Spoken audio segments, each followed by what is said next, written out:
प्रणाम दोस्तों। स्वागत है आपका मेरे इस YouTube चैनल साहित्य सागर में। दोस्तों, आज मैं आपके लिए लेकर आई हूँ मालती जी जोशी की एक और लोकप्रिय कहानी, जागी आंखों का सपना। मम्मी, आज स्कूल में नेहा मिली थी। कौन नेहा? अरे, अपने योगेश अंकल की नेहा। इतनी जल्दी भूल गई? ओहो, पर अब तो वो तुम्हारे स्कूल में नहीं है ना? नहीं, पर आज उसकी स्कूल मैं गई थी। डिबेट कंपटीशन था। बताया तो था आपको। हाँ, और उसमें तुम्हारा नंबर नहीं आया। मम्मी, मैं तुम्हें यह भी बता चुकी हूँ। सॉरी। हाँ, तो नेहा के बारे में क्या कह रही थी? यही कि वह आज स्कूल में मिली थी और बहुत उदास थी। क्यों? योगेश अंकल शादी कर रहे हैं। बुनते बुनते एकाएक अनु की उंगली फिसल गई और दाएं हाथ की सलाई बाईं हथेली में घुस गई। अपने रुमाल को उस जगह पर दबाकर कितनी देर तक अनु जड़वत बैठी रही। अंकल शादी कर रहे हैं तो इसमें रोने की क्या बात है? नकुल ने भोला सा सवाल पूछा। स्टूपिड, अंकल की शादी का मतलब समझता है?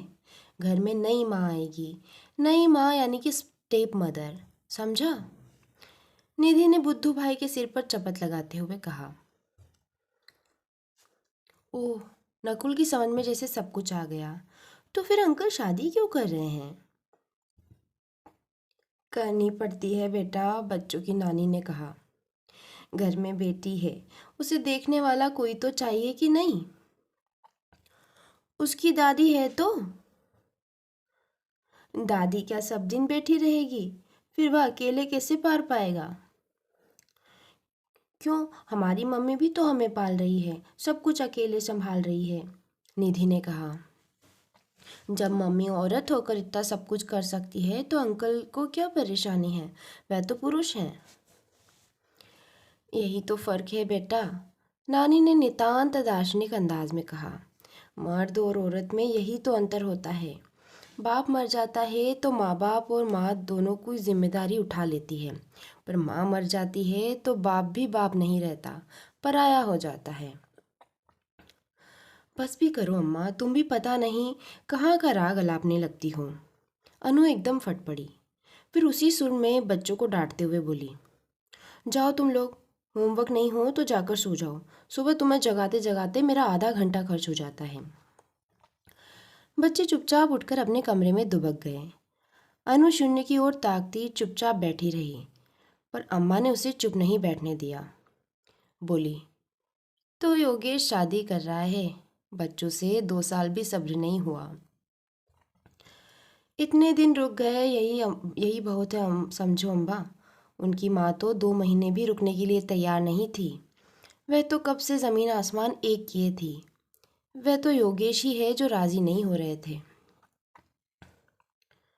अच्छा, तुम लोगों के तो इतने अच्छे पारिवारिक संबंध थे, बिल्कुल सगे भाई से भी बढ़कर थे दोनों। अब क्या बात हो गई कि कोई झांकता भी नहीं? दरअसल वे लोग दूर रहने चले गए हैं। यह घर उन्हें काटने को दौड़ता था। वो तो ठीक है, उस घर में वाकई दिल नहीं लगता होगा, मगर फिर भी घर बदलने से क्या संबंध बदल जाते हैं? जब उन संबंधों की नींव ही दरक गई अम्मा, तो संबंध कैसे बने रह सकते हैं? ऐसा भी कहीं होता है, बल्कि ऐसे में तो अपनापन और ज़्यादा बढ़ जाता है। और मैंने खुद अपनी आंखों से देखा है। उन दिनों दोनों घर जैसे एक हो गए थे। बच्चे अंकल को 1 मिनट भी नहीं छोड़ते थे। वो क्या नाम है बिटिया का? नेहा। वो तो दिन रात तुम्हारे ही पास बनी रहती थी। लोगों को यही तो अच्छा नहीं लगा। लोगों को मतलब? मेरी जेठानी को उस समय 2-3 महीने मेरे पास रह गई थी ना। इतना परेशान किया कि क्या बताऊं। कोई भी घर में आता तो उनके कान खड़े हो जाते। योगेश तो उन्हें फूटी आंखों नहीं सुहाते थे। दिन रात बच्चों के कान भरती थी। कहती कि इन्हीं की वजह से तुम्हारे पापा मरे हैं। बच्चे तो बच्चे ही हैं। ताव में आकर 2-4 बार बदसलूकी कर बैठे। तब से योगेश का आना बंद ही हो गया। अपमान सहने के लिए भला कौन आएगा? तेरी जेठानी को बैठे बिठाए क्या सूझी? पता नहीं उनके दिमाग में क्या फितूर था। 2400 घंटे जैसे मुझ पर पहरा देती रहती। उनका वश चलता तो मुझे अंधेरी कोठरी में दफन कर देती, पर बच्चों को पालने के लिए नौकरी तो ज़रूरी थी, इसलिए मेरे बाहर जाने पर रोक नहीं लगा सकती। पर टोका टाकी से बाज नहीं आई। ज़रा अच्छे से तैयार हुई नहीं कि शुरू हो जाती। बहुत पहन ओढ़ लिया बहू, अब ज़रा सलीके से रहा करो, तुम्हें बच्चे पालने हैं। अरे वाह रे बुढ़िया, खुद के बालों में चांदी भर गई है, फिर भी सिंगार पटार कम नहीं हुआ, और मेरी बेटी को कोसती है। उन्हें हक है अम्मा, भगवान ने उनका श्रृंगार बरकरार रखा है तो वे करेगी ही। अरे खूब करे, पर दूसरों को बख्श दे, उनके पीछे क्यों पड़ी रहती है? ये तो ज़माने का दस्तूर है अम्मा, मैं तुम्हारी अपनी हूँ इसलिए तुम्हें बुरा लगता है, पर औरों के वक्त तो तुम भी चुप नहीं रहती। फूफा जी की मृत्यु के बाद जब बुआ जी घर आई थी तब की बात याद है? तुम और चाची मिलकर उनका कितना मखौल उड़ाया करती थी। अम्मा चुप हो गई। बाजी इस तरह पलटती देखकर उन्हें उबासियाँ आने लगी और घड़ी की ओर देखकर वह सोने चली गई। अनु को अच्छा ही लगा। इस चर्चा को अब और देर तक झेल पाना उसकी बर्दाश्त से बाहर था। एक बात के निकलते ही दूसरी सैकड़ों बातें याद आने लगी थी और सबकी सब उतनी ही टीस देने वाली थी। सबसे ज़्यादा याद आ रही थी योगेश की माँ, जो कभी अनु के सेवा भाव से गदगद रहा करती थी। वही अनु अब उनकी आँख की किरकिरी बन गई थी। उन दिनों अनु को एक पुरुष की कमी बेहद खलने लगी थी। बीसियों काम थे जो उससे नहीं संभल रहे थे। पेंशन के कागज़ निकलवाने थे, बीमे की कार्यवाही करनी थी, खातों का नामांकन बदलवाना था, टेलीफोन गैस आदि में भी अपना नाम लिखवाना था। इन सब के लिए दफ्तरों के सैकड़ों चक्कर काटने होते थे। बाबू लोगों की चिरौरी करनी होती थी, अपने ही पैसों के लिए भीख मांगनी होती थी, घूस देनी पड़ती थी। उसका मनोबल बार बार टूट जाता था। लगता था सब छोड़ छाड़ कर भाग ले। योगेश साथ नहीं होते तो सचमुच वह भाग जाती। उन्हीं के कारण वह मोर्चे पर डटी रह सकी।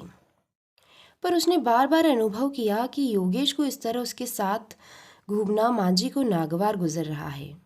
इस बात को उन्होंने छिपाया भी नहीं, बल्कि जताने की ही कोशिश की। उनके बर्ताव में एक अजीब सा रूखापन आ गया था। वो स्नेह, वो उष्मा पता नहीं कहाँ खो गई थी। फिर इन लोगों ने मकान बदल लिया और शहर के दूसरे छोर पर रहने चले गए। मकान छोड़ने का प्रस्ताव मांझी का ही था। वह नेहा को अनु की छाया से दूर ले जाना चाहती थी और योगेश इस समय उन्हें नाराज नहीं कर सकते थे। मकान बदलने के बाद तो योगेश उसकी पहुंच से बहुत दूर चले गए। जब भी फ़ोन किया मांझी ने उठाया। लगता जैसे वे फ़ोन के आसपास ही कुंडली मारकर बैठ गई हैं।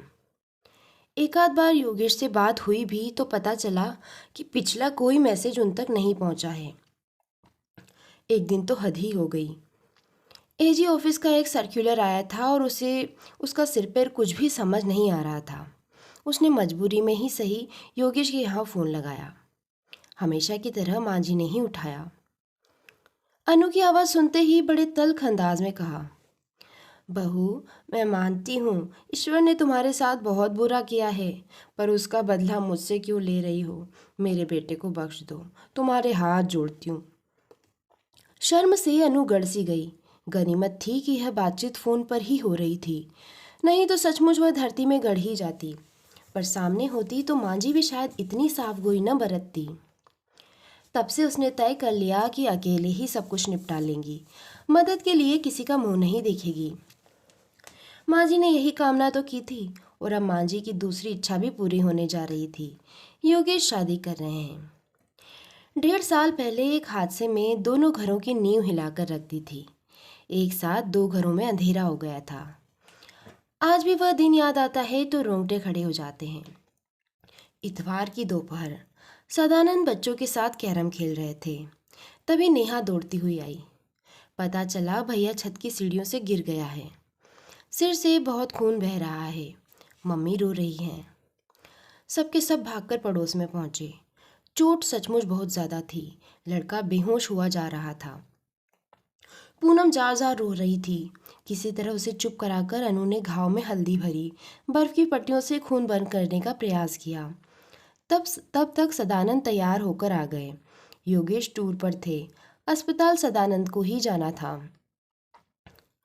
उस दिन अनु ने सोचा भी नहीं था कि स्कूटर पर बैठे हुए ये तीनों प्राणी महाप्रयाण पर जा रहे हैं। सदानंद हमेशा बहुत ही सावधानी से स्कूटर चलाते थे, पर उस दिन पता नहीं क्या हुआ। शायद अस्पताल पहुंचने की जल्दी हो, वे अपना संतुलन खो बैठे। अस्पताल तो वे पहुंचे, पर निष्प्राण देह के रूप में। उन्होंने घटनास्थल पर ही दम तोड़ दिया। पूनम और अंशुल शायद योगेश की प्रतीक्षा में सांसें गिनते रहे। उनकी गोद में ही दोनों ने अंतिम सांस ली। इस घटना से तो पास पड़ोस भी दहल गया। लोगों के पास सांत्वना के लिए शब्द नहीं थे। पलक झपकते ही दो परिवार उजड़ गए थे। दुख की इन घड़ियों में वे दोनों परिवार एक दूसरे के और भी करीब आ गए। एक दूसरे की पीड़ा को वे लोग अच्छी तरह समझ सकते थे। एक साझा दुख था जिसे वे लोग साथ साथ झेल रहे थे। पर महीना बीतने भी न पाया था कि दृश्य बदलने लगा। अनु की जेठानी उनके दुख में शरीक होने आ गई थी। उन्होंने आते आते उपदेश देना शुरू किया। देखो बहू, भैया थे तब की बात और थी, पर अब पराये मर्द का इस तरह मुंह उठाए जब तब आ जाना अच्छा नहीं लगता। बच्चों को भी उन्होंने पता नहीं क्या पट्टी पढ़ा दी कि वे भी कटे कटे से रहने लगे। सदानंद के चले जाने के बाद सारी शिकायतें, सारी फरमाइशें अंकल के पास ही पहुंचती थी, पर अब पता नहीं क्या हुआ कि उनसे कोई सीधे मुंह बात नहीं करता। धीरे धीरे उनका घर आना कम होता गया, पर अनु को तो पग पग पर उनकी ज़रूरत पड़ती थी। जब तब उनके घर जाना पड़ता था। वहाँ उनकी माता जी डेरा डाले पड़ी थी। किसी ज़माने में वह अनु की घोर प्रशंसक थी। अक्सर ही उसकी पूनम से तुलना की जाती और अनु 20 ही निकलती। पर वक्त के साथ सब कुछ बदल गया था। मरने वाली स्वर्गवासी होकर सद्गुणों की खान बन गई थी और अनु के हिस्से आई थी उपेक्षा, अवज्ञा और अपमान। अनु को तो यह सब स्वीकार करने में महीने लग गए कि सदानंद अब इस दुनिया में नहीं है। वह पेंशन के लिए भागदौड़ कर रही थी, बीमे के कागजों पर दस्तखत कर रही थी, पर यह सब मशीनी ढंग से हो रहा था। मन के भीतर कहीं वह अपने को सदानंद के साथ ही पाती थी। यह साथ ही उसका संबल था और उन्हीं दिनों योगेश की माँ और उसकी जेठानी जैसे लोग पता नहीं क्या क्या कल्पना कर बैठे थे। उसे योगेश से सहानुभूति जरूर थी, और क्यों न होती। उस दुख को, उस वज्रपात को उसने भी झेला था। उससे ज़्यादा योगेश की पीड़ा को कौन समझ सकता था। फिर योगेश के साथ तो दोहरा हादसा हुआ था। इकलौता बेटा भी चला गया था। अंशुल का गोरा गदगदा चेहरा याद आते ही मन आज भी कैसा हो जाता है। उसे माटी को सौंपते हुए योगेश के हाथ किस कदर कांपे होंगे। मन कितना रोया होगा। शोक की उस कातर घड़ी में और कौन था जो उसके दुख को समझता, उनके घाव को सहलाता। पर वहीं शायद थोड़ी भूल हो गई। 4-5 महीने बाद अनु की एक अंतरंग सहेली ने कहा था, अच्छा होगा अगर तुम दोनों अपने दुख बांट लो। एक दूसरे की पीड़ा को तुम ही लोग ठीक से समझ सकोगे, उसके साथ न्याय कर सकोगे। दो टूटे हुए घर संवर जाएंगे, बच्चों को माँ बाप दोनों मिल जाएंगे। इससे अच्छी बात और क्या हो सकती है। सुनकर अनु एकदम चौंक पड़ी थी। इस तरह से तो उसने कभी सोचा ही नहीं था, पर शायद दूसरों ने सोच लिया था। तभी तो उसकी जेठानी ने उस पर चौकी पहरे बिठा रखे थे। यही डर तो है जो योगेश की माँ को बदहवास किए हुए है। इसके बाद तटस्थ भाव से उसने इस विषय पर जब भी गौर किया, वह मन ही मन ग्लानि से भर उठी। लगा कि ऐसा अगर सचमुच हो गया तो बच्चे क्या सोचेंगे, लोग क्या कहेंगे। उसके बाद क्या वह बच्चों के सामने सिर उठा सकेगी, पड़ोसियों से आंखें मिलाकर बात कर सकेगी, परिजनों के उपहास का सामना कर सकेगी। अब तो योगेश नई शादी कर रहे हैं। चलो अच्छा ही हुआ, मन का यह विकल्प तो दूर हो जाएगा। मेहरा लोगों की सुनीता की शादी थी। इन दिनों अनु ने तो ऐसे समारोहों में जाना ही छोड़ दिया था। पर मेहरा लोगों की बात अलग थी। वे उसके सबसे पुराने पड़ोसी थे। पिछले 10-12 सालों का साथ था। उन लोगों ने हमेशा बड़े भाई भैया भाभी की भूमिका निभाई थी। वहाँ न कहने की गुंजाइश ही नहीं थी। मिसेस मेहरा ने साफ कह दिया था, अगर तुम शादी में नहीं आई तो मैं जिंदगी भर तुमसे बात नहीं करूंगी। और जाना भी कहाँ था, कॉलोनी के ग्राउंड में ही तो रिसेप्शन था। पर वहाँ तक जाने की, लोगों का सामना करने की अनु में हिम्मत नहीं थी। फिर अम्मा ने समझाया कि एक ही बात को पकड़कर बैठ जाओगी तो कैसे काम चलेगा। जो बीत गया सो बीत गया। कल को तुम्हारे भी बच्चों की शादी होगी, तुम अगर किसी के यहाँ नहीं जाओगी तो तुम्हारे यहाँ कौन आएगा। अपने बच्चों की शादी का अनु को चिंता नहीं थी। उसमें अभी कम से कम 10 साल बाकी थे। पर वह मेहरा दंपति को नाराज नहीं कर सकती थी। उनके इस परिवार पर असंख्य उपकार थे। हर अच्छे बुरे वक्त में उन्होंने अनु का साथ दिया था। पहले वाली बात होती तो अनु इस शादी में अहम भूमिका निभाती। मिसेस मेहरा के साथ शॉपिंग करवाती, रात रात जागकर उनको मेहंदी लगाती, लेडीज संगीत में अपनी आवाज़ का जादू बिखेरती, निमंत्रण पत्रों पर अपने सुंदर अक्षरों में नाम पते लिखती। पर 2-4 मेहमानों को अपने घर पर ठहराने के अलावा वह कोई मदद नहीं कर सकी। उन्हीं लोगों के इसरार करने पर उसे जल्दी तैयार भी होना पड़ा। नहीं तो उसका इरादा था कि देर रात जाएगी और दुल्हन को तोहफा पकड़ाकर लौट आएंगी। मिसेस मेहरा की बात भी रह जाएगी और भीड़ का सामना भी नहीं करना पड़ेगा। वो जिस समय पहुंची, पंडाल लोगों से अटा पड़ा था। जगमग रोशनी, लहराती साड़ियाँ, झिलमिल गहरे लगदग सूट, महकते परफ्यूम, थिरकता संगीत और खाने की सुगंध। एक अरसे के बाद अनु इन सबसे दो चार हो रही थी। उसे लग रहा था कि इस माहौल में अगर और 2-4 घंटे रहना पड़ा तो उसे गश आ जाएगा। तभी बैंड की आवाज़ पास आती सुनाई दी। बारात शायद मोड़ तक आ पहुंची थी। दरवाजे पर लगने से पहले नाच का एक दौर तो होना जरूरी था। फिर दरवाजे पर ये लोग घंटा भर लगा देंगे। उस समय तो बारातियों का जोश शबाब पर होता है। उन्हें देखने के लिए पंडाल करीब करीब खाली हो गया। केवल कुछ बड़ी बूढ़ियां बैठी रह गईं। बड़ी देर बाद अनु ने खुलकर सांस ली और आंखें मूंदकर कुर्सी की पीठ पर टिक गई। तभी पीछे से आहट हुई, हेलो। उसने चौंक कर सिर उठाया। योगेश थे। यहाँ बैठ सकता हूँ? ये भी कोई पूछने की बात है। थैंक्स, योगेश ने कहा और एक कुर्सी खींचकर बैठ गए। और बस फिर एक सन्नाटा दोनों के बीच पसर गया। अनु सोच रही थी कि ऐसी अनहोनी भी क्या कभी संभव थी। सुबह की चाय पर, शाम के नाश्ते पर या रात के खाने पर जब भी दोनों परिवार साथ में होते, अनु और योगेश ही चहकते रहते। सदानंद तो हमेशा से गंभीर स्वभाव के थे। पूनम भी कम ही बोलती थी। अच्छी खासी ग्रेजुएट थी, पर घर गृहस्थी और बच्चे इन्हीं में लिपट कर रह गई थी।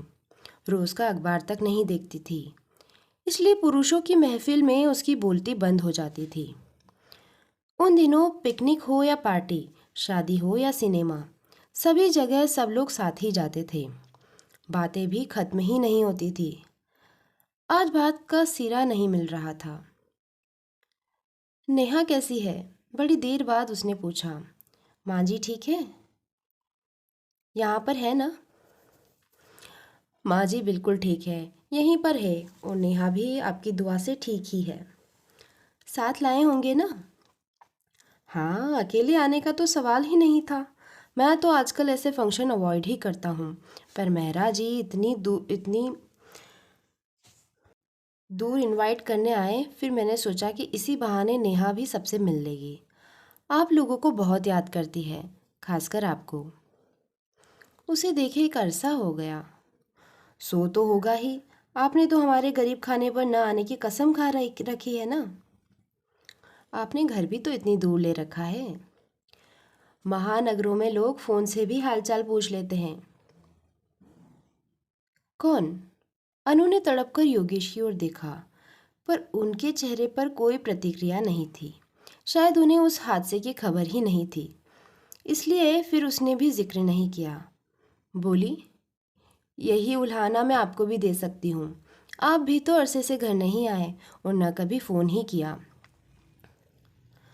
आप कहें तो मैं रोज़ आ सकता हूँ, मेरा तो रास्ता ही उधर से है। पर मुझे लगा कि मेरा आना लोगों को, खासकर बच्चों को अच्छा नहीं लगता। कई बार तो फ़ोन पर इतनी बदतमीज़ी से पेश आए कि मैं उनकी ओर से माफ़ी मांगती हूँ। आप तो जानते हैं कि वे किस नाजुक उम्र से गुजर रहे हैं। खासकर उन दिनों तो वे बहुत ही भावुक हो उठे थे। अपने आप ही उटपटांग कल्पनाएं करने लगे थे, किसी की भी बातों में आ जाते थे। मैं भी उन दिनों अपने दुख में इतनी डूबी थी कि बच्चों का ध्यान ही नहीं रहा। ये भी याद नहीं रहा कि यह हादसा उनके साथ भी हुआ है। उनके सिर से भी बाप का साया उठ गया है। अब तो खैर मैं भी संभल गई हूँ, बच्चे भी समझदार हो गए हैं और बहुत शर्मिंदा है। खासकर निधि तो कई बार पछतावा जाहिर कर चुकी है। उसकी आखिरी बात शोर में ही डूब गई, क्योंकि लोग अंदर आने लगे थे। बाहर मिलने की रस्म हो रही थी। दूल्हे को मंडप में लाया जा रहा था। तभी भीड़ को चिढ़ते हुए तीनों बच्चे दौड़ते हुए आए। नेहा आते ही आंटी से लिपट गई। नकुल योगेश की बाहों में झुल गया और निधि अंकल से सटकर खड़ी हो गई। तब अनु को याद आया कि योगेश को नई शादी की बधाई देना तो भूल ही गई, पर बच्चों के सामने उसे खुद ही संकोच हो आया। 2 दिन बाद ही शायद शनिवार था। शाम के 7 भी नहीं बजे थे कि दरवाजे की घंटी बजी। अनु हैरान थी कि शनिवार की शाम बच्चे इतनी जल्दी कैसे लौट आए। दरवाज़ा खोलकर देखा तो सामने योगेश खड़े थे, साथ में नेहा, और नेहा के हाथ में छोटा सा बैग। निधि ने कहा था इसे संडे को छोड़ जाइए, तो जाहिर है इससे सुबह तक सब्र नहीं हो सका। अरे ये तो बहुत अच्छा किया। सुनीता दीदी के ससुराल जाने से निधि बेहद उदास है। नेहा आ गई है तो उसका दिल बहल जाएगा। उसने बच्चों को आवाज़ देकर नेहा को उसके सुपुर्द किया। भीतर जाकर अम्मा को चाय भिजवाने के लिए कहा और फिर बाहर आ गई। तब तक योगेश अपनी प्रिय कुर्सी पर बैठ चुके थे। माफ़ कीजिए, उस दिन आपको बधाई देना भूल गई। किस बात की? ये भी बताना पड़ेगा। तो आप तक खबर पहुंच गई। ऐसी खबरें बहुत जल्दी और बहुत दूर तक पहुंचती है। तब तक अम्मा चाय लेकर आ गई। अरे अम्मा जी, आपने क्यों तकलीफ़ की? कोई बात नहीं बेटा, मैंने सोचा इतने दिन बाद आए हो तो मैं भी थोड़े हालचाल पूछ लूँ। आए हो तो अब खाना खाकर ही जाना। आज माफ़ कीजिए, माँ घर पर इंतज़ार करेगी, फिर कभी सही। कुछ देर बतियाकर अम्मा भीतर चली गई तो अनु ने पूछा, माँ जी को पता है कि नेहा यहाँ आई है? नाराज़ तो नहीं होगी ना? अरे मैं उनकी बातों को माइंड नहीं करता, सठियाँ गई हैं। एक बात पकड़ ले तो छोड़ती नहीं है। थैंक गॉड आज उन्होंने कोई बखेड़ा नहीं किया। अब क्यों करेंगी, अनु ने सोचा। अब तो खतरे वाली कोई बात ही नहीं है, बल्कि अब तो नेहा जितनी देर बाहर रहे अच्छा है। बेटे बहू को उतनी ही आज़ादी मिलेगी। उस दिन आप मुझे बधाई देना भूल गई थी। मैं भी एक बात कहना भूल गया था। कौन सी? उस दिन आप बहुत अच्छी लग रही थी। जी, अरसे बाद आपको पहले की तरह सजा सवरा देखा, अच्छा लगा। अब शादी ब्याह में बैरागी बनकर तो नहीं जाया जाता ना। बैरागी बनने की ज़रूरत भी क्या है? उससे तो और मनहूसियत फैलती है। योगेश के जाने के बाद भी उनके वाक्य कानों में घंटियों की तरह गूंजते रहे। यह कोई पहला अवसर नहीं था कि योगेश ने उसकी तारीफ की हो। वह तो पूनम से भी हमेशा कहते, ज़रा भाभी से सलीका सीखो। 8 घंटे बच्चों में मगजमारी करके आती है, फिर भी कितनी फ्रेश लगती है। गनीमत है कि पूनम ने इन बातों का कभी बुरा नहीं माना। वह उन आदर्श भारतीय स्त्रियों में से थी जिनके लिए शादी और बच्चों के बाद जीवन में कुछ पाना शेष नहीं रह जाता। यूँ तो उस दिन निधि ने भी कहा था, मम्मी आज आप बहुत प्यारी लग रही हो, पर उसकी बात को अनु ने गंभीरता से नहीं लिया था। पर योगेश की बात ने पता नहीं कितने सोए तारों को झंझना दिया। दूसरे दिन रविवार था। सदानंद के जाने के बाद से इतवार तो निरापद बीतता था, न कहीं आना न जाना। बहुत हुआ तो शाम को जाकर हफ्ते भर की सब्जी ले आती। बाकी समय घर पर ही कट जाता। एक बदरंग सी मैक्सी या मूसा हुआ सूट पहनकर वह हफ्ते भर के काम निपटाती रहती, जैसे कपड़ों की धुलाई, फ्रीज की सफाई, किचन की झाड़ पोंछ। आज पता नहीं उसे क्या सूझा, सुबह सवेरे ही नहा ली, फिर साड़ियों का बक्सा खोलकर बैठ गई। अपनी तमाम शोख रंग की साड़ियाँ उसने इस बक्से में पटक रखी थी। बक्से को खंगाल कर उसने एक चंपई रंग की कलकत्ता साड़ी निकाल ली। मम्मी, कहीं बाहर जा रही हो क्या? नहीं रे, ये इतनी सारी साड़ियाँ बक्से में पड़ी सड़ रही है, सोचा घर में ही पहनकर खत्म कर दूं। घर में क्यों? आप इसे बाहर भी पहन सकती है, इतनी अच्छी तो है। अच्छी तो है, पर अब बाहर जाना कहाँ है? बेचारी निधि एक लंबी सांस खींचकर रह गई। दोपहर को योगेश की गाड़ी फिर घर के सामने थी। पूनम को बहुत अरमान था गाड़ी का। उसके सामने तो संभव न हो सका, पर बीमे की रकम का योगेश ने यही सदुपयोग किया था। योगेश अचानक आ गए थे, पर अनु को अच्छा लगा कि वे हमेशा की तरह अस्त व्यस्त वेशभूषा से नहीं हैं। क्या पता कपड़े पहनते हुए उसके अंतर्मन को योगेश का ही इंतजार रहा हो। यह सोचते हुए उसे अपने आप पर शर्म आने लगी। लगा जैसे वह कोई पाप कर रही है, पर इसमें पाप कैसा? पुरुष की प्रशंसा भरी दृष्टि की अभिलाषा तो नारी सुलभ भावना है। उसने तन का श्रृंगार छोड़ दिया है तो क्या 36 साल की उम्र में वह मन तो बैरागी नहीं बना सकती ना। योगेश ने आते ही ऐलान किया, हेलो किड्स, चाची 420 देखने चलना है। मुझे लगा आप नहीं जाएंगी, इसलिए 4 ही टिकट लेकर आया हूँ, पर अगर आप चलना चाहे तो इंतज़ाम हो सकता है। अगर इंतज़ाम हो सकता हो तो प्लीज़ अम्मा को ले जाइए, जब से यहाँ आई हैं बोर हो रही हैं। No problem. अम्मा को मनाना कोई मुश्किल काम नहीं था। वे बच्चों से भी पहले तैयार हो गई। बच्चों का उत्साह देखकर अनु का मन भर आया। बेचारे ज़रा ज़रा सी बातों के लिए तरस गए हैं। वह खुद उन्हें लेकर सिनेमा जाने से डरती है। कोई परिचित मिल गया तो जिस तिस के साथ उन्हें भेज नहीं सकती। खासकर निधि के लिए बहुत सोचना पड़ता है। 10-11 साल की उम्र बड़ी विचित्र होती है। न उसे समझदारों में गिना जा सकता है, न अनाड़ियों में। बच्चों को गए मुश्किल से आधा घंटा हुआ होगा कि दरवाजे की घंटी फिर बजी। योगेश थे। ये क्या, आप नहीं गए?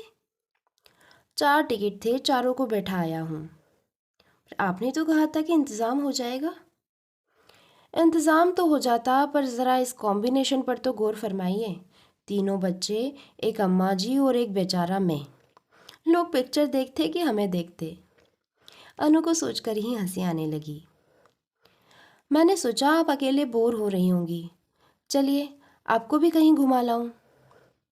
ना बाबा, मैं तो घर में ही ठीक हूँ। तो ठीक है, यहाँ बैठकर गपशप करते हैं। 5:30 बजे उन लोगों को लेने चला जाऊंगा। योगेश ने निमंत्रण की प्रतीक्षा भी नहीं की और अपनी फेवरेट कुर्सी में धंस गए। मजबूरन अनु को भी चाय की पेशकश करनी पड़ी। चाय पीते समय अनु ने बात छेड़ी, और सुनाइए, फिर शुभ मुहूर्त कब का तय हुआ है? किस बात का? अब इतना भी मत बनिए, शादी में न बुलाना हो तो बात अलग है। मैं सच कह रहा हूँ, अभी कुछ भी तय नहीं हुआ है। आप तो पता नहीं कहाँ कहाँ से खबर पा जाती हैं। श्रीमान, हमें अत्यंत विश्वसनीय सूत्र से पता चला है, अर्थात नेहा से। हाँ, इस बार कन्या को भी उससे मिलवाया गया था। सिर्फ मिलवाया नहीं, माँ के रूप में परिचित करवाया गया था। हमारी माता राम भी अजीब है। पिता की राय पूछी नहीं और कन्या को माँ का दर्जा दे दिया। क्यों, पिता को कोई आपत्ति है? दरअसल मैं किसी के साथ छल नहीं करना चाहता। कैसा छल? आपको मैं जो हंसता बोलता नजर आता हूँ ना, अब उस पर मत जाइए। भीतर से मेरा मन एकदम तार तार हो चुका है। कोई भी लड़की मेरे घर में कोरा मन और कोरा तन लेकर आएगी तो मैं उसके साथ न्याय नहीं कर सकूंगा। तो फिर उपाय क्या है? उपाय एक ही है। शादी अगर करनी ही है तो मैं अपनी तरह किसी भुक्तभोगी स्त्री से करना चाहूँगा। एक क्षण को अनु की धमनियों का खून जैसे जम गया। विडो या डाइवोर्सी कोई भी हो, पर ऐसी हो जो मेरी पीड़ा को समझ सके, शेयर कर सके। जिसने जीवन में कुछ खोया होगा वही मेरे दर्द को ठीक से समझ सकेगी। अनु की सांस फिर से सम पर आ गई। उसने धीरे से पूछा, माँ जी मान जाएंगी? यही तो परेशानी है। माँ को मनाना ही सबसे टेढ़ी खीर है। वो कहती है कि जब कुंवारी कन्याएं भरी पड़ी है तो ऐसी वैसी क्यों लाऊं। अनु के मन में एक शूल सा चुभा। मतलब अब वह भी ऐसी वैसी औरतों की श्रेणी में आ गई है। माँ जी ने चाहे जो भी कहा हो, पर उसके सामने बोलते हुए योगेश को कुछ तो सावधानी बरतनी चाहिए। फीकी हंसी के साथ उसने कहा, माँ जी ठीक ही कहती है। इतनी बेचारी बिन ब्याही बैठी हुई है, आपके बहाने कम से कम एक का उद्धार तो हो जाएगा। तभी योगेश एकदम उठ खड़े हुए। 5:30 हो गए हैं, चलना चाहिए। अनु ने राहत की सांस ली। यह चर्चा उससे बर्दाश्त नहीं हो रही थी। बच्चों के लिए कॉपियाँ खरीदनी थी, इसलिए वह रास्ते में ही रुक गई। स्टेशनरी की दुकान से बाहर आ रही थी कि बगल वाले जनरल स्टोर में योगेश नजर आ गए। आप सामान लेने इतनी दूर आते हैं? हाय हेलो के बाद उसने पूछा। पुरानी दुकान में ही आना अच्छा लगता है। वैसे भी मेरा तो यह रोज़ का रास्ता है। आप क्या सीधे कॉलेज से आ रही हैं? हाँ, बच्चों ने कब से लिस्ट थमाई हुई है। एक बार घर पहुंच जाती हूँ तो दोबारा निकलने का मन नहीं करता, इसलिए आज मैं भी दफ्तर से चला आ रहा हूँ। आइए ना, कहीं बैठकर चाय पीते हैं। नहीं नहीं, अब घर चलूँगी, पहले ही बहुत देर हो चुकी है। आप न तो मुझे घर पर चाय के लिए बुला रही हैं, न यहाँ मेरा निमंत्रण स्वीकार कर रही हैं। ये तो कोई अच्छी बात नहीं है ना। अच्छा, चाय ना पीना चाहें तो चलिए सामने वाली दुकान में जूस या लस्सी पीते हैं। अनु ने देखा, सामने दुकान क्या एक गुमटी थी। वहाँ बैठकर लस्सी पीने की तो वह कल्पना भी नहीं कर सकती। बीसियों लोग तो सामने से निकलते हैं, पता नहीं कब किसकी नज़र पड़ जाए। चलिए चाय ही पीते हैं, उसने हथियार डालते हुए कहा। योगेश के साथ नील कमल में प्रवेश करते हुए उसे अजीब सा लग रहा था। वह बीसियों बार यहाँ आ चुकी थी, पर वह माहौल दूसरा था। तब सदानंद साथ हुआ करते थे। तब होटल में आने का मतलब होता था हंसी खुशी के 4 पल बटोरना, और अब कुर्सी पर बैठने के बाद ही वह सहज नहीं हो पाई थी। चौकस नज़रों से आसपास का मुआयना कर रही थी। उसे लग रहा था कि होटल के वेटर्स उसे पहचान गए हैं। योगेश को साथ देखकर पता नहीं क्या सोच रहे हैं। स्नैक्स में क्या लेंगी? मेनू कार्ड उसके सामने सरकाते हुए योगेश ने पूछा। आप अपने लिए कुछ मंगा लीजिए, मैं तो बस एक कप कॉफ़ी लूँगी। अपने लिए तो मंगवाऊँगा ही, दफ्तर से लौटकर मुझे तो भूख लगती है। पर आप इतना नर्वस क्यों हो रही है? रिलैक्स होकर बैठे ना। दरअसल आज कहीं भी जाते हुए मुझे बहुत डर लगता है। कहीं कोई परिचित मिल गया तो? मिल गया तो क्या होगा, फांसी दे देगा। आप पुरुष हैं ना, आप इन बातों को नहीं समझेंगे। और फिर एकाएक अनु को पता नहीं क्या सूझा, एकदम बोल पड़ी। वैसे आपको भी डरना चाहिए। कहीं आपकी माँ को पता चल गया कि आप ऐसी वैसी औरत के साथ घूम रहे हैं तो वो भी आपकी खिंचाई कर देंगी। योगेश विस्फारित नेत्रों से उसे देखता ही रह गया। योगेश ही क्यों, वह खुद अपनी कही बात पर चकित हो रही थी। यह सब अनायास ही हो गया था। शायद इतने दिनों तक मन में खतबत करती बात होठों तक आ गई थी। बड़ी देर बाद योगेश ने धीरे से कहा, अगर माँ ने कभी ऐसी बात कही भी होगी तो उनके जहन में आप नहीं होंगी। I know she has regards for you. आप मुझे दिलासा देने की कोशिश मत कीजिए। आपकी माताजी की मेरे बारे में जो राय है मुझे मालूम है। वह 2 टूक शब्दों में मुझे सुना भी चुकी है। बोलते बोलते अनु का गला भर आया। उस दिन के अपमान का दंश नए सिरे से उसे मर्माहत कर गया। ये बात कब की बात कर रही हैं? बहुत पुरानी बात है। यह उन दिनों की बात है जब मैं यह मानने के लिए तैयार ही नहीं थी कि बच्चों के पापा अब हमारे बीच नहीं है। मैंने तो मन को समझा लिया था कि वह टूर पे गए हैं, महीने 2 महीनों बाद लौट आएंगे। जिस समय मैं खुद को ऐसे दिलासे दे रही थी, आपकी माँ ने मुझसे कहा। ओह, मुझे याद करते भी शर्म आ रही है। और अनु के 2 टप टप आंसू निकलने गिरने लगे। ओह गॉड, इसलिए आपने हम लोगों से संबंध तोड़ लिए थे। और मैं समझ रहा था कि आप ही बताइए, क्या पति के मरते ही औरत बाजारू हो जाती है? फिर उसके हर क्रियाकलाप को शंका से क्यों देखा जाता है? उस पर हर क्षण चौकी पहरे क्यों बिठाए जाते हैं? मेरा ईश्वर जानता है कि मैंने यह कभी नहीं चाहा कि मेरा हरा भरा संसार उजड़ जाए। पर जब वह घट घट ही गया तो उसका सामना तो करना ही था, बाहर निकलना ही था, लोगों से मिलना ही था। अकेली होती तो नींद की गोलियां खाकर सो जाती, पर मेरे पास 2 बच्चे थे, उन्हें तो पालना ही था। Sorry sorry, very sorry, Yogesh हर वाक्य पर कहते रहे और अनु अनवरत बोलती चली गई। अरसे बाद उसके संयम का बांध टूटा था। अब भावनाओं के आवेग को रोकना असंभव था। बाहर निकलकर योगेश ने अत्यंत विनम्र होकर पूछा, अब बहुत अपसेट हो रही हैं, क्या घर तक अकेले जा सकेंगी? इजाज़त हो तो मैं साथ चलूं।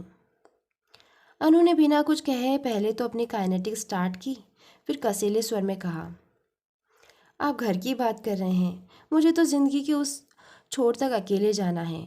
आप कब तक मेरा साथ देंगे? रात भर अनु ठीक से सो नहीं सकी। दर्द से सिर जैसे फटा जा रहा था। सुबह 5 बजे के बाद तो बिस्तर में लेटना भी भारी लगने लगा। वह उठी और सीधे नल के नीचे बैठ गई। देर तक नहाती रही, तब जाकर जी हल्का हुआ। बरामदे में खड़ी होकर बाल सुखा ही रही थी कि फ़ोन की घंटी बजी। हेलो, कौन? अनु जी बोल रही हैं? जी हाँ, आप कौन? जी, मैं योगेश बोल रहा हूँ। अरे वाह, इन योगेश जी के लिए मैं अनु जी कब से हो गई। फिर अनु को याद आया कि इधर उसने भाभी कहना लगभग छोड़ दिया है, पर नाम शायद पहली बार लिया था। आपको नींद से तो नहीं जगाया ना? अभी अभी नहाकर निकली हूँ। मैं रात भर सो नहीं सका। इंतज़ार करता रहा कि कब सुबह हो और कब मैं आपसे कल शाम के लिए माफ़ी मांगूँ। ओह, इट्स ऑल राइट। दरअसल उस दिन सुनीता की शादी में आपसे अरसे बाद मुलाकात हुई। बड़ा अच्छा लगा। मन मन से जैसे उदासी की एक परत हट गई। इसके बाद जब भी आपसे बात हुई मन बड़ा रिफ़्रेश हो गया। इसलिए जब कल आप मिली तो थोड़ी देर आपके पास बैठने का मोह हो आया। But I am so sorry. मैंने कहा ना, उस बात को भूल जाइए। यह कोई भूलने वाली बात है? बल्कि मैं सारी रात अपने को गालियाँ देता रहा। इंसान हमेशा अपने दुख को ही बड़ा करके देखता है। कल जब आपकी बात सुनी तो लगा आप तो दोहरी लड़ाई लड़ रही हैं। एक तो अपने भीतर के खालीपन से जूझ रही हैं और दूसरे घर परिवार और समाज की कुत्सित नज़रों को झेल रही हैं। एक औरत होकर आप जिस दिलेरी से ज़िंदगी का सामना कर रही हैं, मैं तो दंग रह गया। अनु चुप। अब इस बात का कोई जवाब भी क्या दे? क्या मैं शाम को थोड़ी देर के लिए आ सकता हूँ? जी। अनु चौंक पड़ी, पर उधर शायद किसी उत्तर की प्रतीक्षा थी भी नहीं, क्योंकि फ़ोन रख दिया गया था। शायद उसके मौन को ही स्वीकृति समझ लिया गया था, क्योंकि शाम को योगेश हाजिर हो गए थे। साथ में नेहा थी और ढेर सारा खाने का सामान। ये क्या है? बच्चों का टिफ़िन, ताकि आप बच्चों के खाने को लेकर परेशान न हों और इत्मीनान से बैठ सकें। लेकिन खाना तो मैं बना चुकी हूँ। घर में बच्चों की माँ होने का यही सुख है। बेचारी नेहा तो दादी के आसरे हैं। जब मर्जी आती है, जो मर्जी आती है बनाती है, वो भी एहसान जताकर। आज तो कौन से स्वामी जी का प्रवचन सुनने गई है। जाते समय मैंने यूं ही पूछ लिया, कब तक लौटोगी? तो भड़क गई। बोली, तुम्हारी गृहस्थी का भार ढोते ढोते तो मेरा धर्म कर्म भी छूटा जा रहा है। वो स्वामी प्रणवानंद जी आए हुए हैं ना? सामने वाली मिश्रा आंटी के साथ अम्मा भी वहीं गई है।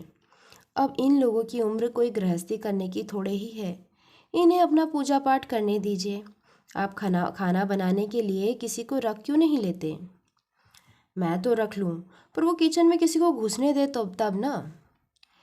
इस मामले में हमारी अम्मा बड़ी कोऑपरेटिव है। 3 रंग की 3 बहुएं हैं, वे सबसे निभा ले जाती हैं। हमारी माता राम ने तो एडजस्ट करना सीखा ही नहीं। घर में उनका एक छत्र शासन रहा है। यहाँ जब भी आती है तो पूनम को परेशान कर देती थी। वो बेचारी मेरे पास शिकायत करती तो मैं भी उसे डांट देता। अब खुद भुगत रहा हूँ तो पता चल रहा है। अब तो एक ही उपाय है, एक अच्छी सी बहू ले आइए।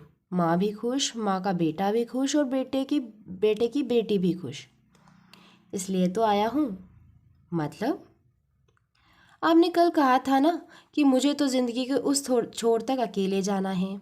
आप कब तक मेरा साथ देंगे? इस प्रश्न का उत्तर उसी समय देना चाहता था, पर हिम्मत नहीं पड़ी। वैसे भी न तो वह माहौल मुनासिब था न जगह। इसलिए आज आपके प्रश्न का उत्तर दे रहा हूँ। मैं साथ देने के लिए तैयार हूँ, जहाँ तक आप चाहें। अनु को तो जैसे सांप सूंघ गया। सोने घर में इस तरह के प्रणय निवेदन की उसने कभी कल्पना भी नहीं की थी। बड़ी देर बाद उसके मुंह से कांपती सी आवाज़ निकली, योगेश जी, आप होश में तो हैं ना? कल तक नहीं था, इस समय अपने पूरे होशो हवास में हूँ। अब मेरी समझ में आ रहा है कि माँ का लाया हुआ कोई भी रिश्ता मेरे गले क्यों नहीं उतरता। बेवकूफ़ों की तरह एक के बाद एक प्रस्ताव नकारता चला जा रहा हूँ। यह तो अब पता चला कि मेरे सब कॉन्शियस में इतना बड़ा, इतना अहम प्रपोज़ल छिपा बैठा था। इसलिए दूसरे सारे प्रपोज़ल बेमानी लग रहे थे। अनु तुरंत ही उनके प्रस्ताव का कोई ठोस उत्तर दे देगी, ऐसी आशा तो योगेश ने भी नहीं की थी। पर वह सामने से उठकर चली जाएगी, ऐसा भी नहीं सोचा था। उन्होंने स्वयं को बहुत अपमानित अनुभव किया। मन तो हुआ कि वह भी उठकर चले जाएं, पर नेहा के लिए मजबूरन बैठे रहे। जैसे ही अंधेरा हुआ, बच्चों का रेला शोर मचाता हुआ भीतर आया। वह तुरंत उठ खड़े हुए। नेहा, चलो घर चलते हैं, दादी राह देख रही होगी।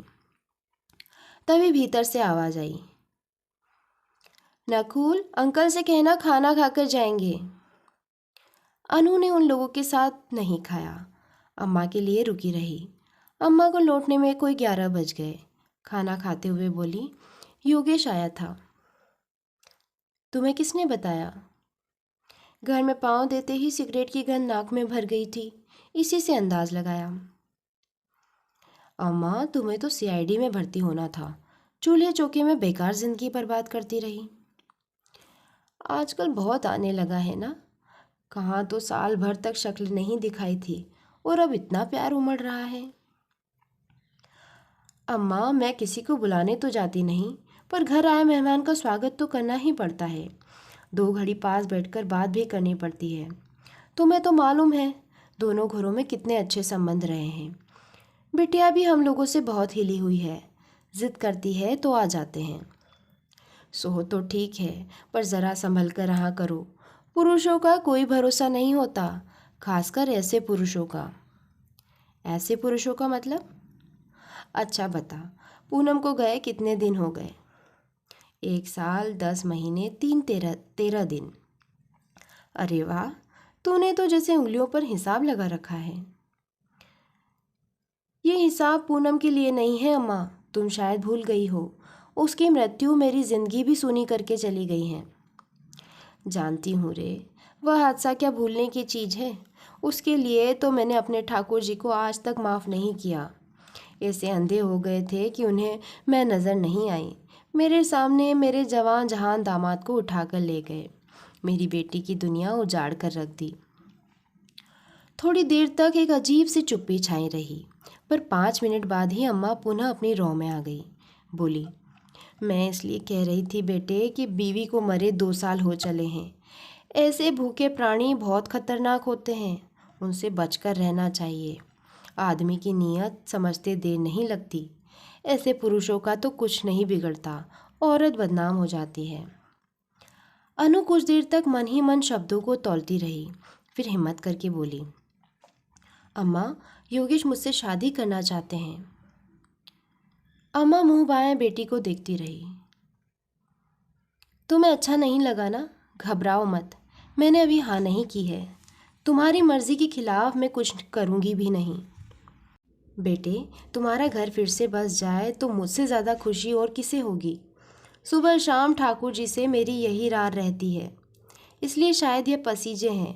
पर बेटे, सवाल अब मेरी मर्जी का नहीं है। पहले अपने बच्चों से पूछ लो, फिर कोई कदम उठाना। बच्चों का मन बड़ा नाजुक होता है। एक बार अगर गांठ पड़ गई तो उम्र भर खोल नहीं पाओगी। अम्मा, इस उम्र में अगर मैंने शादी की तो बच्चों के लिए ही करूँगी। उनकी मर्जी के बगैर तो कुछ करने का सवाल ही पैदा नहीं होता। चलो, राम जी ने बात बिगाड़ी थी, अब वही सुधार देंगे। सबके सुख दुख की चिंता उन्हीं को तो है, अम्मा ने कहा और गदगद होकर हाथ जोड़ लिए। इसके बाद मुलाकातों का सिलसिला बढ़ता ही गया। अब योगेश घर पर कम आते थे। अक्सर वह दोनों काम पर आते जाते रास्ते में ही टकरा जाते थे। यह अनायास ही होता था ऐसा भी नहीं है, कई बार तो योजनाबद्ध तरीके से होता था। फिर वे लोग किसी कॉफ़ी शॉप में, जूस बार में या पार्क में बैठ जाते थे। अब अनु को लोगों का उतना खौफ नहीं रह गया था, पर उसने अभी योगेश के प्रस्ताव पर पूर्ण स्वीकृति की मुहर नहीं लगाई थी। हर बार बच्चों का बहाना करके टाल जाती थी। दरअसल अभी वह बच्चों से पूछने का साहस नहीं जुटा पाई थी।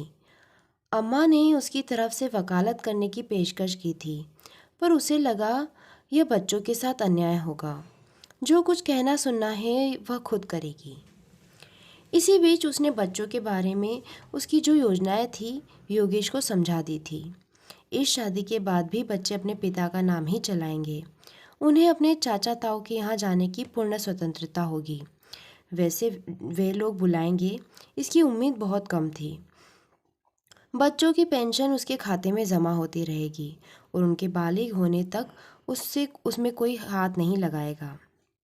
बच्चों की पढ़ाई का, निधि की शादी का खर्च वह खुद उठाएंगी, ताकि बच्चे अपने को पराश्रित न समझे। उसकी नौकरी जारी रहेगी और शादी के बाद 6 महीने तक वह अपना क्वार्टर हैंडओवर नहीं करेगी। पर यह तो बात की बात थी। पहले तो दो मुख्य बाधाएं पार करनी थी, अनु के बच्चे और योगेश की माँ। इनकी हाँ के बिना तो वह एक कदम भी आगे बढ़ने को तैयार नहीं थी। बच्चों की परीक्षाएं समाप्त हो गई थी, सबका घूमने का मन हो रहा था, इसलिए शाम को पार्क का प्रोग्राम बन गया। बच्चे तो पहुंचते ही झूलों पर नंबर लगाने के लिए दौड़ पड़े। अनु और योगेश एक एकांत कोना देखकर घास पर बैठ गए। बच्चों से बात हुई? बैठते ही योगेश ने प्रश्न किया। नहीं, अभी नहीं, आज ही तो पेपर्स खत्म हुए हैं, कल परसों बात करूंगी। आप बताइए, आपने माँ जी से पूछ लिया है? नहीं, और पूछने का इरादा भी नहीं है। क्यों? उनका जवाब मुझे मालूम है। उनकी हाँ के इंतज़ार में तो मैं बूढ़ा हो जाऊंगा। इसका मतलब है आप उन्हें बिना बताए ही इतना बड़ा कदम उठाएंगे? यह तो गलत बात है ना। बुढ़ापे में उनकी इतनी अवमानना तो न कीजिए। उनका तो बुढ़ापा है, 4-6 साल में रवाना हो जाएंगी और मैं उनके तय किए अनचाहे रिश्ते को ज़िंदगी भर ढूंढता रहूँगा। नहीं, यह मुझसे नहीं होगा। तुम एक काम करो, बच्चों की मर्जी जानकर मुझे बता दो। ज़्यादा टीम टाम तो हमें करनी नहीं है।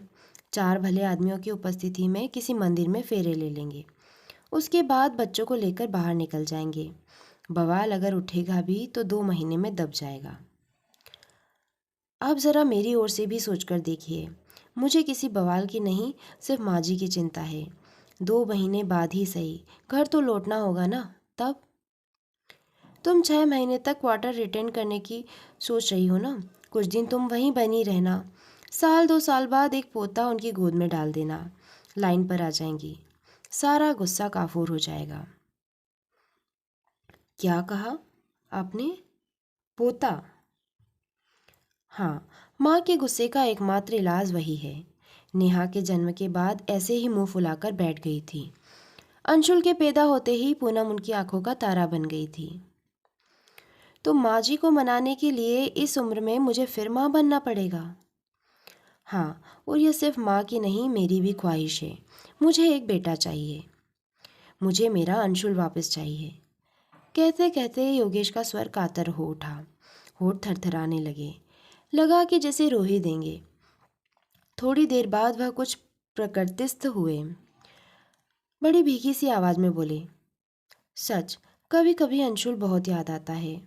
तब मैं सारी सारी रात सो नहीं पाता हूँ। इतना तो मैं कभी पूनम को याद नहीं करता, पर अंशुल जैसे एक दर्द बनकर मेरे कलेजे में बैठ गया है। अब अगर मैं शादी भी करने चला हूँ तो एक इसी अरमान के साथ, मुझे मेरा अंशुल चाहिए, किसी भी कीमत पर चाहिए। अनु का मन हुआ कहें कि आप नकुल में अंशुल को देखने की कोशिश कीजिए, पर कह न सकी। वह उसके कहने की बात नहीं थी। योगेश अगर खुद ऐसा सोचते तो बेटे के लिए इतना आतुर न होते, और वह खुद भी तो नकुल को पूरा समय कहाँ दे पा रही थी। उसने 100 तो शर्तें लगा रखी है। बच्चों पर अपना अधिकार वह लेश मात्र भी कम नहीं होने देगी, तो फिर सामने वाले का दोष क्या है। बड़ी देर बाद थरथराती आवाज में अनु ने पूछा, क्या यह शादी के लिए अनिवार्य शर्त है? इसे शर्त मत कहो अनु, यह मेरा अनुरोध है, इच्छा है, अरमान है और सपना है। I want him back again. मैं शायद आपका यह अनुरोध, आपका सपना पूरा नहीं कर सकूंगी। क्यों? आपको शायद पता नहीं है, मेरा ऑपरेशन हो चुका है। ओह गॉड, मेरे दोनों बच्चे सिजेरियन हुए हैं, इसलिए नकुल के बाद मैंने ऑपरेशन करवा लिया था। पूनम पूनम भी इस बात को जानती थी। आपके सामने शायद कभी जिक्र न चला हो। ऐसा भी नहीं है कि यह ऑपरेशन डेडलाइन हो, आजकल तो इसे सुधारा भी जा सकता है। क्या पता, लेकिन अब मैं उस संभावना के लिए तैयार नहीं हूँ। इस उम्र में एक और बच्चा पैदा करके बच्चों को मैं भावनात्मक त्रिकोण में उलझाना नहीं चाहती। ओह गॉड, ये क्या हो गया? योगेश ने दोनों हथेलियों से अपना चेहरा ढांप लिया। कितनी देर तक वह उसी तरह सिर झुकाए मुंह छुपाए बैठे रहे। अनु समझ गई कि उसका सामना करने की उनमें हिम्मत नहीं है। यह भी समझ गई कि दोनों के बीच जो कुछ हुआ वह शेष हो चुका है।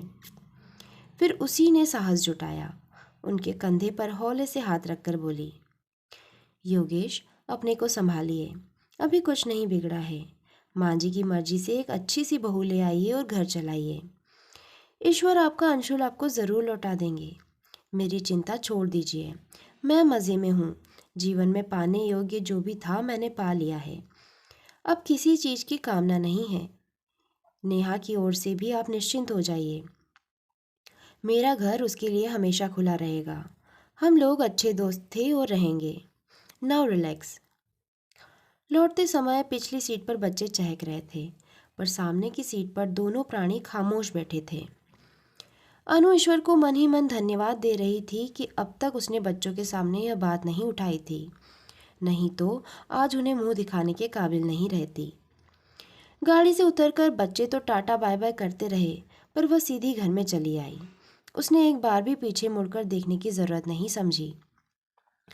बरामदे में अम्मा के साथ सामने वाली मिश्राइन बैठी थी। आंखें मिचकाकर सड़क को घूरते हुए उन्होंने कहा, ये आपकी बगल वाले शुक्ला जी थे ना? हाँ, अब साकेत में रहने लगे हैं। इनकी शादी हो गई? हमारे भैया पूछ रहे थे। उनकी 35 साल की बिटिया कुंवारी बैठी है। तो अपने भाई साहब से कहिए फौरन अर्जी लगा दे, वहाँ रोज के फोटो चले आ रहे हैं। करता धरता उनकी माता राम ही है। जाकर उन्हीं के चरण वंदना कीजिए, शायद आपकी भतीजी के भाग्य खुल जाए। मिश्राइन ने पता पूछा तो अनु ने तत्परता से पेन निकालकर पता भी लिख दिया। वह अनुभव कर रही थी कि इस बीच अम्मा जी की खोजी नज़रें बराबर उसे घूर रही है। उनसे बचने के लिए वह फौरन अपने कमरे में चली गई। इस समय उसे निपट एकांत की जरूरत थी, पर अम्मा को चैन कहाँ। जैसे तैसे अपने सहेली को विदा करके वे भी कमरे में चली आई। अनु तकिए में मुंह छिपाकर लेटी थी। उसके सिर पर प्यार से हाथ फेरते हुए उन्होंने हौले से पुकारा, अनु बेटे। इतनी देर से अनु अपने ऊपर मुश्किल से काबू किए हुए थी। माँ का स्नेहिल स्पर्श पाते ही वह बिखर गई। माँ की गोद में सिर रखकर देर तक रोती रही। घुटी घुटी सिसकियों के साथ अम्मा को सारा इतिहास बताती रही। रुलाई का आवेग थोड़ा थमने के बाद वह उठकर बैठ गई और भीगे स्वर में बोली, ये मुझे क्या हो गया था अम्मा? क्यों मैं अपना तमाशा बनाने पर तुली हुई थी? तुम्हारी कोई गलती नहीं बेटे, अम्मा ने उसके सिर पर हाथ फेरते हुए कहा। पहल तो उसी ने की थी, अब हिम्मत नहीं जुटा पा रहा है, कायर कहीं का। कायर वह नहीं अम्मा, मैं हूँ। मैं उनकी फरमाइश पूरी नहीं कर सकती, इसलिए पीछे हट गई। इससे क्या फ़र्क पड़ता है? अगर वह सचमुच तुम्हें चाहता है तो हाथ बढ़ाकर रोक भी तो सकता था। और अगर उसे सिर्फ बेटे की चाह थी तो दर्जनों रिश्ते आ रहे थे, उन्हीं में से एक को ब्याह लेता। बुढ़िया भी खुश हो जाती। तुमसे प्यार का नाटक रचाने की क्या ज़रूरत थी? अच्छे भले जी रहे थे हम लोग, बेकार में तूफान खड़ा कर दिया। शुक्र करो अम्मा कि तूफान उठने से पहले ही दब गया, किसी को पता नहीं चला। ऐसा तुम सोचती हो, पर लोगों के पास आंखें हैं जो देखती है, दिमाग है जो अटकलें लगाता है। तुम्हें क्या लगता है कि मिश्राइन के सचमुच कोई ब्याहने लायक भतीजी है? वह तो तुम्हें टोह रही थी। सच, उस समय उस योगेश पर ऐसा ताव आ रहा था कि बस सामने होता तो ऐसी लानत सलामत करती कि नानी याद आ जाती। अब जाने भी दो अम्मा, सबकी अपनी मजबूरियां होती है। अरे वाह, ये कौन सी मजबूरी है कि आदमी अपनी ब्याहता को घर भी नहीं ला सकता? मान लो तुम माँ बनने लायक होती, तो क्या यह गारंटी दे सकती थी कि पहले पहल बेटा ही होगा? बेटी भी तो हो सकती थी। फिर क्या बेटे के इंतज़ार में इसी घर में रखेल बनकर पड़ी रहती? छी, अम्मा अब बस भी करो। सुनने में भी अच्छा नहीं लग रहा है ना, पर यह शख्स तुम्हें ऐसी ही ज़िंदगी देने वाला था। अपनी माँ को सब प्यार करते हैं, सब इज्जत देते हैं, पर माँ के लिए कोई बीवी को देश निकाला नहीं देता। इसलिए कहती हूँ कि वह परले दर्जे का कायर है। चलो, जो कुछ हुआ अच्छा ही हुआ। ऐसे डरपोक और ढुलमुल आदमी के साथ घर बसाने से अच्छा है अकेले ज़िंदगी गुजार दो।